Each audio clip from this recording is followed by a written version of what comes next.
And we're back. The first thing I want to do is New York Knicks clinch the playoffs. Let's go! Let's go! First time since 2013. That feels good. All right, I just had to get that shout out in real quick because couldn't be happier. Let's go move on to the Blazers and Jazz now.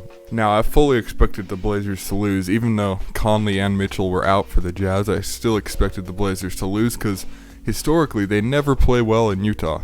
Damian doesn't do too well in Utah. I don't know what it is. But tonight he had 30 points, carried the Blazers. I guess not single-handedly. He had some help with CJ, who had 26, and Melo off the bench, who was huge, 18 points. It looked good. The one thing I will say, though, is the Norman Powell trade. I think the Blazers might have lost it. I think Gary Trent, they should have held on to him. I really think they should have, because he's younger. And so far, he's been a little bit better. I mean, it's definitely up for argument. You can debate that for sure. But in my opinion, Gary Trent has been better so far this season. Or not the season, I should say since the trade. Before the trade, Norman Powell was tearing it up, dropping 40-point games. Anyways, on the Jazz side, bad shooting game for them. They only shot 30% from three, which is super unusual for them. That never happens with them. You know, Conley being out is a huge part of it just because he's a facilitator. And Mitchell, obviously, because, I mean, it's Donovan Mitchell. Jordan Clarkson with 29, sixth man of the year.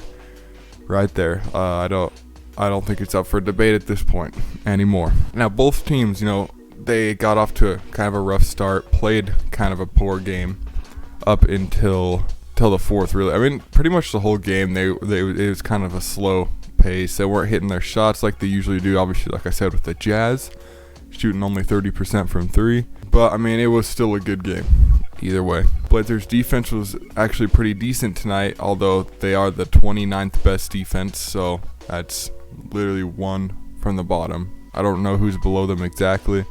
Probably like the Timberwolves or something, if I had to guess. Anyways, I think that's going to wrap it up.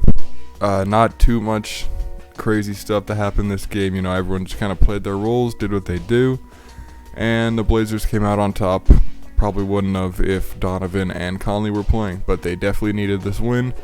If the Lakers end up losing, which it is, let me see what the score. The Lakers are up 6 right now at the end of the third, pretty much. If the Lakers lose, the Blazers clinch the playoff spot, and the Lakers fall to the play-in tournament. Anyways, yep, that's going to do it. I'll see you guys tomorrow I'm not sure who I'll be watching yet, but, I'll be here for sure.